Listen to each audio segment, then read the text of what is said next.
Thank you very much. सबसे पहले तो मैं आप सबका धन्यवाद देना चाहता हूं कि आज के सबसे महत्वपूर्ण विषय पे आपने ये डायलॉग आयोजित किया। जो विषय है वो क्लाइमेट एक्शन और एनवायरमेंट सस्टेनेबिलिटी का है। दुनिया के सबसे बड़े लोकतंत्र में जब 4 तारीख को चुनाव परिणाम आए और देश ने मोदी 3.0 को अपना समर्थन व्यक्त किया, तो 5 जून को प्रधानमंत्री नरेंद्र मोदी जी का सबसे पहला कार्यक्रम एक पेड़ मां के नाम, ये क्लाइमेट एक्शन प्रोग्राम का था। ये इस बात को दर्शाता है कि हमारे प्रधानमंत्री नरेंद्र मोदी जी का जो विजन है, जो मिशन है, वो क्लाइमेट एक्शन ओरिएंटेड है। मेरे सामने जो चित्र था उसमें धरती के 2 भाग थे, एक हरा भरा था और एक हमारे द्वारा धरती को दिया गया गिफ्ट माने चैलेंज का था। और इसलिए जो पेरिस एग्रीमेंट दुनिया में 2015 में हुआ था, उसमें इस बात को मान्यता दी गई थी कि जो कल्चरल वैल्यूज धरती को अपनी मां के समान मानते हैं, दुनिया उसको रिकॉग्नाइज करती है। और इसलिए धरती मां जब हमको जन्म देती है और धरती पर हमको अपनी मां लेकर के आती है, तो उनकी प्रति कृतज्ञता व्यक्त करने के लिए, ग्रेटिट्यूड व्यक्त करने के लिए कम से कम एक पेड़ हम ऐसा लगाएं जिसको हम जीवन भर पालने का काम करें। यही एक पेड़ मां के नाम है।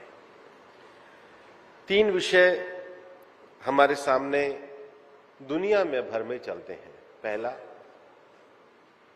जितना भी एंथ्रोपोसेंट्रिक डेवलपमेंट है, मनुष्य आधारित विकास है, उसके कारण सबसे ज्यादा कार्बन एमिशन होता है, उसको कैसे कंट्रोल किया जाए। दूसरा, दुनिया में जितना भी पशु पक्षी पेड़ जितना भी है, जो बायोलॉजिकल दुनिया में वैरायटीज है, उसका सबसे ज्यादा कंजम्पशन मनुष्य करता है अपने फूड के लिए, एनर्जी के लिए, ऑयल के लिए, इवन कॉस्मेटिक्स के लिए। हम लोग उस सारे रिसोर्सेस का रेगुलर कंजम्पशन करते हैं, उसका बैलेंस कैसे बनाया जाए। और तीसरा, गांधी जी ने कहा था कि धरती पे सबकी नीड के लिए तो पर्याप्त प्राकृतिक संसाधन मौजूद है, पर सबकी ग्रीड के लिए मौजूद नहीं है। लेकिन हमें खेती ज्यादा करनी है तो पेस्टिसाइड का यूज करना है, तो जमीन डेजर्ट हो रही है, जमीन में खारापन बढ़ रहा है, जमीन में मॉइस्चराइजर बढ़ रहा है, और कहीं पर जमीन पूरे तरीके से रेगिस्तान में परिवर्तित हो रही है। रिकी केस यहां पर है, डेजर्टिफिकेशन ऑफ लैंड के लिए काफी उनका कंट्रीब्यूशन रहता है। लेकिन इसकी समस्या को कैसे दूर किया जाए, ये 3 बड़े चैलेंजेस हैं। इसलिए सस्टेनेबिलिटी की बात करेंगे और क्लाइमेट एक्शन की बात करेंगे। इन्हीं 2 विषयों पे मैं अपने आप को आपके साथ जोड़ के रखूंगा। हिंदुस्तान में कभी कभी कुछ चीजों को लेकर के हम बहुत पॉलिटिकल विरोध करते हैं, लेकिन अगर क्लाइमेट एक्शन देखें तो वो चीज कितनी बड़ी होती है, इसका एक पक्ष मैं आपके सामने रखता हूं। हिंदुस्तान के रिजल्ट ने एक चीज तो साफ कर दी कि ईवीएम ठीक है, पर ईवीएम एनवायरनमेंट की दृष्टि से कैसे ठीक है, कभी आपने कल्पना करी है? आप एक डाटा को मेरे साथ विजुलाइज करिए, आपको ध्यान में आएगा। हमारे देश में 100 करोड़ वोटर हैं, 98.66 करोड़, और टोटल 544 लोकसभा कॉन्स्टिट्यूंसीज हैं। और देश में जो पोलिंग स्टेशन है वो 12 लाख है। करेक्ट। अब आप बताइए, अगर हम ईवीएम का यूज नहीं करते तो 100 करोड़ वोटर्स के लिए 100 करोड़ मतपत्र तो चाहिए होते। A4 साइज का एक पेपर के लिए लगभग 7,000 से 8,000 अगर A4 साइज के पेपर लेने होंगे तो 15 से 16 रीम्स लगती हैं, जिसमें एक पेड़ कटता है। और अप्रोक्सीमेटली इतने पेपर चाहिए होती तो 20 लाख रीम्स चाहिए होती, जिसमें 2 लाख पेड़ कटते हैं। अब विपक्ष के लोगों को आप समझाइए। और ये देश को उपलब्धि होनी चाहिए कि हम इतना एनवायरमेंट फ्रेंडली इलेक्शन करते हैं। हम कभी सोचते नहीं है, हम कभी नहीं सोचते कि हम कितना एनवायरमेंट फ्रेंडली एक्शन है। इस पे तो देश के लोगों को खड़ा होना चाहिए, क्योंकि विपक्ष का झूठ भी बेनकाब हो रहा है और एनवायरमेंट फ्रेंडली एक्शन भी शुरू हो रहा है। इसके बाद भी प्रधानमंत्री जी चाहते हैं और पेड़ लगे तो एक पेड़ मां के नाम पे ईवीएम पे भी इलेक्शन होने चाहिए। दूसरा विषय, हालांकि एनवायरमेंट में केवल पेड़ कटना नहीं है। मुझे किसी ने एक बार बताया था कि अगर 2 लाख पेड़ कटते हैं तो लगभग 11,200 टन कार्बन का बचत है और लगभग 220 बिलियन गैलन्स ऑफ वाटर उसकी भी बचत है। मैं चाहता हूं ये सब चीजें हमारे क्लाइमेट एक्शन प्रोग्राम कैसे होने चाहिए, इसको सोचना चाहिए। दूसरा विषय मैं आपको कहना चाहता हूं कि भारत ने अपने क्लाइमेट एक्शन प्रोग्राम में कैसे तरक्की करी है। दुनिया भर में COP21 के बाद, पेरिस एग्रीमेंट के बाद ये कहा जाने लगा कि सब देश अपने अपने एनडीसीज तय करें, नेशनल डिटरमिन्ड कंट्रीब्यूशन, और सब देश ग्रीन हाउस गैस इन्वेंट्री पे अपनी बायनियल रिपोर्ट, द्विवार्षिक रिपोर्ट प्रदान करें। सबसे पहले तो मैं कहना चाहूंगा कि पिछला जो कॉप हुआ था, जो यूएई में हुआ था, भारत दुनिया के 26 डेवलपिंग कंट्रीज में है जिसने अपनी ग्रीन हाउस गैस इन्वेंट्री 2019 के बेस पे प्रस्तुत करी है। ये हमारी उपलब्धि प्रधानमंत्री जी के नेतृत्व में है। हमारे साथ के जो डेवलपिंग कंट्रीज हैं, चाइना का जो कम्युनिकेशन है 2014 की इन्वेंट्री पे है, ब्राजील का जो कम्युनिकेशन है 2016 की इन्वेंट्री पे है, साउथ अफ्रीका का जो कम्युनिकेशन है वो 2017 की इन्वेंट्री पे है। हमने दुनिया को ये विषय कहा है कि हम जो अपनी ग्रीन हाउस गैस एमिशन की जो इन्वेंट्री है वो लेटेस्ट डेटा के आधार पर दे रहे हैं। और भारत ने जो अपनी ग्रीन हाउस गैस की जो इन्वेंट्री दी है उसमें हमने 87 किस्म की स्टडी करी है, जिसमें ICFRE, IIMs, IITs, उसके साथ ही साथ 27 नोडल मिनिस्ट्रीज और उसके साथ ही independent experts, NGOs, think tank, इन सब के पूरे आइडिया लेकर के हम लोगों ने ये अपनी इन्वेंट्री दी है। और मैं आपको ये कहना चाहूंगा कि भारत दुनिया की 18% ह्यूमन पॉपुलेशन को रखता है। हमारा जो कार्बन एमिशन है वो लेस देन 4% है। लेकिन जो सबसे इंपॉर्टेंट फीचर जो हमको जानना चाहिए पिछले 10 साल में प्रधानमंत्री नरेंद्र मोदी जी के नेतृत्व में, जो हमारा एनुअल ग्रोथ रेट है, जिसको हम CAGR, cumulative annual growth rate कहेंगे, जो इकोनॉमिक ग्रोथ रेट है वो 7% है। और हमारा जो क्यूमुलेटिव एनुअल ग्रोथ रेट जो हमारा एमिशन का है वो 4% है। मतलब हमारा इकोनॉमिक ग्रोथ रेट ज्यादा है। ये भारत के ग्रीन ग्रोथ की सबसे बड़ी कहानी है जिसको हमको समझना चाहिए। और इसलिए 11 सालों में हमने अचीव क्या किया। 2015 में जो हमने दुनिया में कार्बन एमिशन की इंटेंसिटी को कम करने का कहा था, we have achieved 11 years in advance of our original target of reduction of emission intensity by 33 to 35% over 2005 level by 2030. As a proactive nation, India has already revised the target of reduction of emission intensity by 45% by 2030 over 2005 level in its revised NDC submitted last year. 9 साल पहले हमने इतनी आबादी होने के बाद भी अगर अपने टारगेट को प्राप्त किया है तो इसका श्रेय प्रधानमंत्री नरेंद्र मोदी जी के एनवायरमेंट फ्रेंडली विजन को जाता है। दूसरा, जो नॉन फॉसिल फ्यूल सोर्सेस की बात हम करते हैं, India share of non fossil fuel sources based installed capacity of electricity generation in 2023 is more than 41%. India achieved its NDCs of 40% cumulative electrical power installed capacity from non-fossil fuel based energy sources in 2021, and that is also 9 years in advance of the target of date of 2030.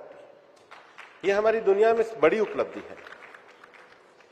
और इसके साथ ही जो हमारा carbon sink बढ़ना चाहिए उसको भी हम आगे बढ़ाने की बात कर रहे हैं। हमारा जो एडेप्टेशन का कम्युनिकेशन है उसको भी हम आगे बढ़ाने की बात कर रहे हैं। और मैं यहां पर यह कहना चाहता हूं कि जो हमारे देश के इथोस हैं, जो हमारे देश के वैल्यूज हैं, वो वैल्यूज जो हैं वो पूरी तरीके से नेचर ओरिएंटेड है। लेकिन दो विषय बहुत अलग अलग हैं हमारे देश में। एक विषय है कि जो हमारी फिलॉसफिकल वैल्यूज हैं उसको हमें टेक्निकल एडवांसमेंट के साथ जोड़ना चाहिए ताकि हमारी वैल्यूज और टेक्नोलॉजी अलग अलग ना हो। मान लो उपनिषद में विषय कहा जाता है, मैं बहुत नए एक अलग तरीके से विषय को आपके सामने रख रहा हूं। मान लो एक उदाहरण के लिए मैं कह रहा हूं कि उपनिषद का श्लोक आता है, ईशावास्यम इदम यत्किंच जगत्याम जगत्तेन तक्तेन भुजिक्ता मां गृध कस्य सुदादन, कि जो सब कुछ है ईश्वर का है, इसको त्याग पूर्वक भोगते हो चलो। मतलब माइंडलेस कंजम्पशन की जगह माइंडफुल यूटिलाइजेशन हो। अब ये कैसे हो सकता है इस कलेक्टिव सोसाइटी में? हम सब बैठ करके यहाँ क्लाइमेट चेंज की बात कर रहे हैं, लेकिन ये एसी से हो तो कार्बन एमिशन ही रहा है। तो इतना माइंडफुल यूटिलाइजेशन हो कि टेक्नोलॉजी भी ऐसी हो कि हम यहां से बाहर निकलें तो ये एसी और लाइट ऑटोमेटिक बंद हो जाए। हमें टेक्नोलॉजी को इस प्रकार से जोड़ना होगा कि टेक्नोलॉजी में उतना ही उपयोग करना है जितना हमें आवश्यक है। मैं कई बार जब मिशन लाइफ की बात चली और मैं कई ऑफिसेज में गया तो मैंने कहा कि क्या एडेप्टेशन प्रैक्टिस ऐसी नहीं हो सकती कि ऑफिस में सबका एक कॉमन लंच प्लेस हो, तो लंच के समय में बाकी सारे ऑफिस की लाइट बंद हो जाए, सब एक जगह आ जाए। उससे सोसाइटी का मेलजोल भी बढ़ेगा और सेविंग होगा। ये जो मिशन लाइफ प्रधानमंत्री जी का जो पूरे दुनिया भर में उन्होंने एक मिशन दिया है, ये ठीक है कि मिटिगेशन मेजर्स हम गवर्नमेंट की पॉलिसीज के द्वारा करेंगे, adaptation practices as a society करेंगे, पर एज ए ह्यूमन बीइंग अपने पर्सनल बिहेवियर से हम कैसे एनवायरमेंट फ्रेंडली लाइफस्टाइल जी सकते हैं। मैं कई बार ये कहता हूं कि हमारे अंदर रिलीजियस सेंस होता है, हमारे अंदर सोशल सेंस होता है, हमारे अंदर सिविक सेंस होता है, लेकिन एनवायरमेंटल सेंस हमारे मन में कब आएगा? एनवायरमेंटल सेंस का अर्थ ये नहीं है कि हम एनवायरमेंट पे बहुत अच्छा भाषण दे सकते हैं। एनवायरमेंट सेंस का अर्थ ये है हम जहां जिस जगह पर खड़े हैं अपने व्यक्तिगत व्यवहार में वो कौन सी चीजें ला सकते हैं जो माइंडलेस यूटिलाइजेशन की जगह माइंडफुल कंजम्पशन की ओर ध्यान दें। और यही प्रधानमंत्री जी का मिशन लाइफ है। और इसलिए आप देखेंगे कि दुनिया के देशों में जो भी अब मल्टीलेटरल फोरा पे जो डिस्कशन होते हैं, चाहे G7 में हो, चाहे G20 में हो, चाहे कॉप में हो, वहां सब जगह सबसे ज्यादा तो जोर दिया जाता है वो सस्टेनेबल कंजम्पशन पे दिया जाता है। और सस्टेनेबल कंजम्पशन आपने भी अपने डिबेट का एक टॉपिक बनाया है। और इसलिए मेरा ये कहना है कि भारत ने प्रधानमंत्री जी के नेतृत्व में कुछ क्लाइमेट एक्शन प्रोग्राम बनाए। अंतर्राष्ट्रीय स्तर पर जो रिन्यूएबल एनर्जी है, भारत ने इंटरनेशनल सोलर अलायंस बनाया। आज उसका हेडक्वार्टर भी गुड़गांव में है। जितना एनवायरनमेंट में हीट वेव से लेकर के जो तूफान आ रहे हैं, उसके लिए coalition for disaster resilience infrastructure बनाया। कैबिनेट ने उसको भी एक इंटरनेशनल ऑर्गेनाइजेशन का दर्जा दिया है। दुनिया में बायोलॉजिकल डाइवर्सिटी को सेव करने के लिए हमारे जो बिग कैट्स हैं, जो उनको प्रिजर्व करने के लिए, कंजर्व करने के लिए भारत ने इंटरनेशनल बिग कैट अलायंस जैसा ऑर्गेनाइजेशन बनाया। जो इंडस्ट्रियल सेक्टर ऐसे हैं, जिन इंडस्ट्रियल सेक्टर में जिसको हार्ड टू अबेट कहते हैं, एल्यूमिनियम सेक्टर है, ट्रांसपोर्टेशन का सेक्टर है, स्टील सेक्टर है, वहां कैसे ग्रीन टेक्नोलॉजी करी जाए। भारत ने स्वीडन के साथ मिलकर leadership for industrial transformation lead IT हम कहते हैं वो बनाया।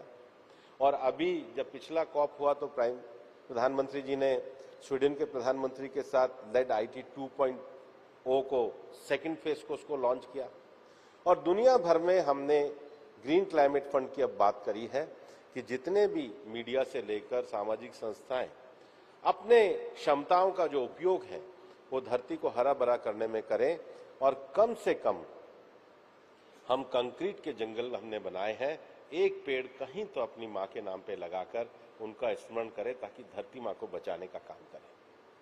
और दुनिया में जब हम आबेजान के कॉप में गए थे तब ये कहा था कि ये डेजर्टिफिकेशन को, पेस्टिसाइड को रोकने का एक तरीका क्या हो सकता है। तो हमने ये कहा कि भारत ने प्रधानमंत्री जी के नेतृत्व में सॉइल हेल्थ कार्ड करा। उन्होंने कहा सॉइल हेल्थ कार्ड क्या? हमने देश में 30 करोड़ किसानों को सॉइल हेल्थ कार्ड ये दिया है, अपनी खेत में उतना ही फर्टिलाइजर का उपयोग करो जितनी आपकी सॉइल की ताकत बताती हो, अल्टीमेटली इसको कम करो। लेकिन इसको पहचान होना, इसको जानकारी होना, इसको एक्शन ओरिएंटेड बनाना, ये देश ने पिछले 10 सालों में प्रधानमंत्री जी के नेतृत्व में किया है। हमारी चुनौतियां ज्यादा हैं, लेकिन मैंने आपको पहले बताया कि जो हमने अपना थर्ड नेशनल कम्युनिकेशन दिया है और इनिशियल एडेप्टेशन कम्युनिकेशन दुनिया में भी दिया है, वो इस बात को दर्शाता है कि हमारा देश उन चुनौतियों के साथ दुनिया की 18% जनसंख्या को रखते हुए भी ग्रीन ग्रोथ की ओर बढ़ रहा है। और ये ग्रीन ग्रोथ प्रधानमंत्री जी के मिशन लाइफ और एक पेड़ मां के नाम जैसे इनिशिएटिव से आगे बढ़ रहा है। मैं फिर ये कहना चाहूंगा कि दुनिया में हमारे जो इथोस और वैल्यूज हैं उसको हमें मॉडर्न लाइफ स्टाइल के साथ जोड़ना चाहिए। दुनिया 2 तरीके से चलती है। लास्ट बात मैं कहने जा रहा हूं, एक वो लोग हैं जो कैटास्ट्रॉफिक हैं, कहेंगे सब कुछ खराब हो गया है, सब कुछ बर्बाद हो गया है। एक वो लोग हैं जो जिनको मैं नया नाम देता हूं टेक्नो ऑप्टिमिस्ट है कि हम टेक्नोलॉजी से सब बदल देंगे। हमें इसके बीच का रास्ता निकालना होगा जहां पर रोने से भी काम नहीं चलेगा, टेक्नोलॉजी का भी सदुपयोग होगा। और ये बीच का रास्ता मिशन लाइफ है जिस पे भारत दुनिया का नेतृत्व कर रहा है। आप सब इससे जुड़ें। बहुत बहुत धन्यवाद।